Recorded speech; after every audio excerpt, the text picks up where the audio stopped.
Assalamualaikum warahmatullahi wabarakatuh. Pada malam ini kami akan membentangkan slide kami yang bertajuk Ad-Duailat fil Asri Al-Abbasi, iaitu Kerajaan Fatimiyah. Saya Siti Hanis Fakihah binti Mustafa, nombor metrik 041853. Saya Wanul Faizah binti Marzali 042530. Dan saya akan meneruskan pembentangan ini dengan pendahuluan. Era Kerajaan Fatimiyah tidak jauh berbeza dengan era pemerintahan kerajaan-kerajaan yang lain. Kerajaan Fatimiyah merupakan kerajaan Syiah yang terbesar dan mengalami fasa perkembangan kekuatan dan fasa kejatuhan. Ini terjadi disebabkan oleh beberapa krisis dalaman dan luaran. Oleh itu, kerajaan ini mendapat perhatian yang amat menakjubkan kerana banyak pekerjaan yang dilakukan ke atas negara ini berbanding negara-negara Islam yang lain. Seterusnya, awal pembentukan dan perkembangan. Dr. Aiman Fuad Rashid dalam bukunya Daulah Fatimiyah fil Misr mengatakan setelah meninggalnya Imam Ja'far As-Sadiq, anggota Syiah Ismailiyah berselisih pendapat mengenai pengganti sang imam. Ismail, putera Ja'far yang ditunjuk secara jelas sebagai bayangan penggantinya, telah meninggal dunia terlebih dahulu pada saat bapanya masih hidup. Pada saat yang sama, majoriti pengikut Ismailiyah menolak penunjukan Muhammad yang merupakan putera Ismail. Padahal, menurut mereka terdapat sosok Musa Al-Khazin yang dinilai lebih pantas memegang tampuk kepimpinan. Maka berdasarkan kesepakatan, diangkatlah Musa Al-Khazin sebagai imam mereka menggantikan bapanya sendiri. Kerajaan Ismailiyah ini pada awalnya tetap tidak jelas keberadaannya, sehingga datanglah Abdullah ibnu Maimun yang kemudian memberi bentuk terhadap sistem agama dan politik Ismailiyah ini. Menurut Ben Gunibaum, pada tahun 860 Masehi, kelompok ini berpindah ke daerah Salamiyah di Syria dan di sinilah mereka membuat suatu kekuatan dengan membuat gerakan propaganda dengan tokohnya Sa'id bin Ibnu Husain. Mereka secara rahsia mengirim utusan-utusan ke pelbagai daerah Muslim, terutama Afrika dan Mesir, untuk menyebarkan Ismailiyah kepada rakyat. Dengan cara inilah, mereka membuat landasan pertama bagi munculnya dinasti Fatimiyah di Afrika dan Mesir. Khalifah Daulah Fatimiyah yang pertama, Abu Muhammad Abdullah Ubaidillah Al-Mahdi Billah yang memerintah pada tahun 909 Masehi hingga 934 Masehi. Yang kedua, Abdul Qasim Muhammad Al-Qaim bin Amrullah bin Al-Mahdi Ubaidillah yang memerintah 934 Masehi sehingga 946 Masehi. Yang ketiga, Abu Zahir Ismail Al-Mansur Billah yang memerintah 946 Masehi sehingga 953 Masehi. Yang keempat, Abu Tamim Ma'ad Al-Mu'id Li Dinillah yang memerintah 953 Masehi sehingga 975 Masehi.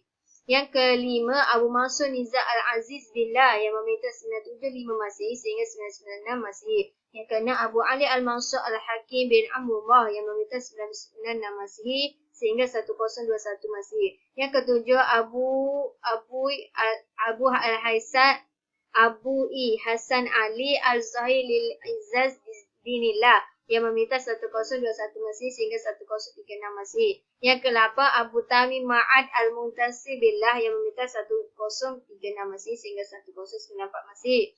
Yang ke-9, Al-Musta'ili Billah yang memerintah 1094 Masehi sehingga 1110 Masehi. Yang ke-10, Al-Amir bin Ahkamullah yang memerintah 1110 Masehi sehingga 1130 Masehi.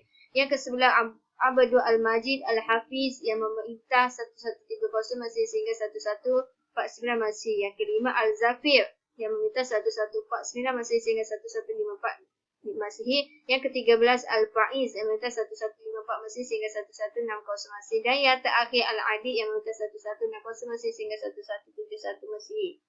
Masa kemajuan dan kontribusi dinasti Fatimiyah terhadap peradaban Islam. Yang pertama, bidang politik dan pemerintahan. Pada masa pemerintahan Fatimiyah, setiap negara dipimpin oleh seorang imam atau khalifah. Para imam bagi Fatimiyah memang sesuatu yang diwajibkan. Ini merupakan penerapan kekuasaan yang turun-temurun mulai dari Nabi Muhammad, Ali ibnu Abi Talib, kemudian selanjutnya diteruskan oleh para imam. Imam ini diwariskan oleh seorang bapa kepada anak lelaki yang paling tua dari keturunan mereka dan menjadi syarat penting yang harus dipenuhi dalam pengangkatan seorang imam adalah adanya wasiat khusus dari imam sebelumnya. Dan yang kedua, pemikiran dan falsafah. Dalam menyebarkan Syiah, dinasti Fatimiyah banyak menggunakan falsafah Yunani yang dikembangkan dari pendapat-pendapat Plato, Aristotle dan ahli-ahli falsafah yang lain. Kelompok ahli falsafah yang paling masyhur pada dinasti Fatimiyah adalah Ikhwanus Safa. Dalam falsafahnya, kelompok ini lebih cenderung dalam membela kelompok Syiah dan kelompok-kelompok inilah yang menyempurnakan pemikiran-pemikiran yang telah dikembangkan oleh golongan Mu'tazilah. Yang ketiga, pendidikan. Seorang ilmuwan yang paling terkenal pada masa Fatimiyah adalah Ya'qub Ibn Kilis. Ia berhasil membangunkan akademi-akademi keilmuan yang menghabiskan ribuan dinar setiap bulan. Pada zamannya, ia berhasil membesarkan seorang ahli fizik yang bernama Muhammad At-Tamimi. Di samping At-Tamimi, ada juga seorang ahli sejarah yang bernama Muhammad Ibn Yusuf Al-Kindi dan Ibn Salamah Al-Qudai. Seorang ahli sastra yang muncul pada masa Fatimiyah adalah Al-Aziz yang berhasil membangunkan Masjid Al-Azhar. Kemajuan keilmuan yang paling ketara pada zaman Fatimiyah adalah keberhasilan yang membangunkan sebuah lembaga keilmuan yang disebut Darul Hikam atau Darul Ilmi yang dibangunkan oleh Al-Hakim pada tahun 1005 Masihi. Seterusnya, ekonomi dan perdagangan. Mesir mengalami kemakmuran ekonomi yang mengungguli Iraq dan daerah-daerah lainnya. Hubungan dengan dunia bukan Islam dibina dengan baik termasuk dengan India dan negeri-negeri Mediterranean yang beragama Kristian. Sungai Nil merupakan sebuah pendukung bagi kelangsungan hidup orang-orang Mesir. Kadang-kadang berlaku penyusutan air di Sungai Nil ini sehingga menyulitkan masyarakat untuk mengambil air untuk diminum, untuk binatang ternak maupun untuk mengairi tanaman-tanaman mereka. Namun ada kalanya air Sungai Nil ini naik sehingga daratan Mesir, kebanjiran dan menyebabkan kerosakan tanaman dan sebagainya. Untuk mengatasi masalah tersebut, mereka membina batas-batas dari tanah dan batu ketika banjir. Pada waktu orang-orang Fatimiyah memasuki Mesir, penduduk-penduduk setempat ada yang beragama Kristian dan ahli sunnah. Mereka hidup dengan kedamaian, saling menghormati antara satu dengan yang lain. Boleh dikatakan tidak terjadi pertengkaran antara suku maupun agama. Masyarakatnya mempunyai sosialiti yang tinggi selama mereka. Seterusnya, masa kemunduran dan kehancuran dinasti Fatimiyah. Kemunduran dinasti Fatimiyah berawal pada pemerintahan Khalifah Al-Hakim. Ketika diangkat menjadi khalifah, ia baru berumur 11 tahun. Al-Hakim memerintah dengan tangan besi. Zaman pemerintahannya dipenuhi dengan kekerasan dan kekejaman. Ia membunuh beberapa orang wazirnya, menghancurkan beberapa gereja Kristian termasuk sebuah gereja yang di dalamnya terdapat kubur suci umat Kristian. Maklumat penghancuran kubur suci ini ditandatangani oleh pembantunya yang beragama Kristian, iaitu Ibnu Abdun. Peristiwa ini merupakan salah satu penyebab terjadinya perang salib. Ia memaksa umat Kristian dan Yahudi memakai jubah hitam dan mereka hanya bolehkan menunggang keledai. Ia juga dengan mudah membunuh orang yang tidak disukainya, bahkan pernah membakar sebuah kampung tanpa alasan yang jelas. Kemudian pada tahun 381 Hijrah, bersama dengan 991 Masihi, ia menyerang Aleppo dan berjaya merebut Homs dan Shaizar dari tangan penguasa Arab. Peristiwa ini menimbulkan sikap tidak puas hati penduduk dan mengheret dinasti Fatimiyah dalam konflik dengan Byzantium. Walaupun pada akhirnya Al-Hakim berhasil mengadakan perjanjian damai dengan Byzantium selama 10 tahun. Al-Hakim kemudian memilih untuk mengikuti perkembangan ekstrim ajaran Ismailiyah dan menyatakan dirinya sebagai jemaah Tuhan. Ia meninggalkan istana hingga akhirnya dibunuh oleh orang yang berkemungkinan bersekongkol yang dipimpin adik perempuannya Siti Al-Muluk. Al-Hakim kemudian digantikan oleh anaknya sendiri, yaitu Al-Zahir, yang ketika diangkat menjadi pemimpin umurnya berusia 16 tahun. Pada mulanya, dinasti Fatimiyah didirikan oleh seorang bangsa Arab dan orang Barbar, tapi ketika masa Al-Zahir, situasi berubah. Khalifah lebih mendekati keturunan Turki dan suku Barbar di dalam pemerintahan Fatimiyah. Setelah Al-Zahir meninggal, kemudian digantikan oleh anaknya sendiri, yaitu Al-Mustansir, yang baru berusia 11 tahun ketika itu. Pada masa itu, sistem pemerintahan dinasti Fatimiyah berubah, yaitu khalifah sebagai simbol sahaja, sementara pemegang kuasa pemerintahan adalah para menteri. Oleh sebab itulah masa yang disebut Ahdul Nufuzil Wazara. Tahun-tahun terakhir dari kekuasaan dinasti Fatimiyah ditandai dengan munculnya perseteruan dengan terus-menerus antara para wazir yang didokong oleh tenteranya masing-masing. Setelah Al-Mustansir wafat, terjadi perpecahan serius dalam fahaman Ismailiyah. Perpecahan itu terjadi antara dua kelompok yang berada di belakang kedua anak Al-Mustansir, yaitu Nizar dan Musta'i. Pendukung Nizar lebih aktif, ekstrim dan menjadi gerakan pembunuh, sedangkan pendukung Al-Musta'i lebih moderat. Akhirnya yang terpilih menjadi khalifah adalah Al-Musta'i kerana disokong oleh Al-Akbar. Al-Akbar Tuan menyokong Al-Musta'i dengan harapan ia akan memerintah di bawah pengaruhnya. Setelah Al-Musta'i wafat, Al-Amin anak Al-Musta'i yang baru berusia 5 tahun diangkat menjadi khalifah. Al-Amin kemudian digantikan oleh Al-Hafiz.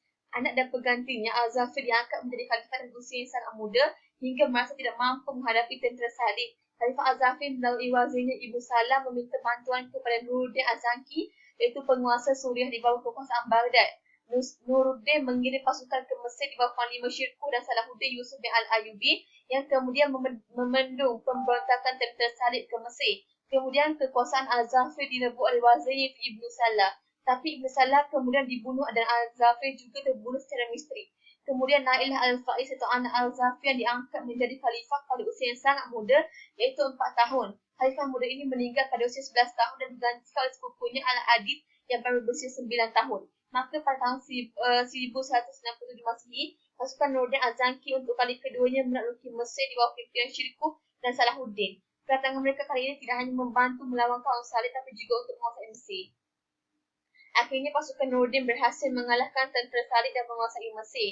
Semenjak itulah kedudukan Salahuddin di Mesir semakin mantap.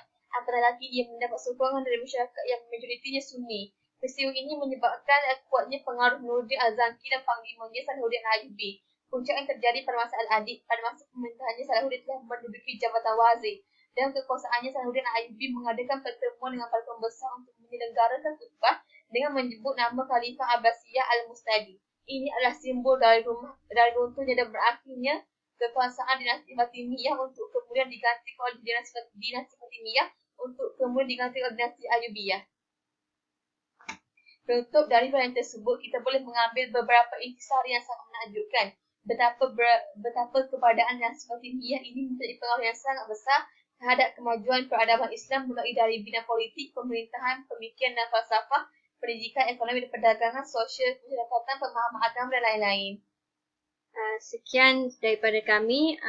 Assalamualaikum warahmatullahi wabarakatuh.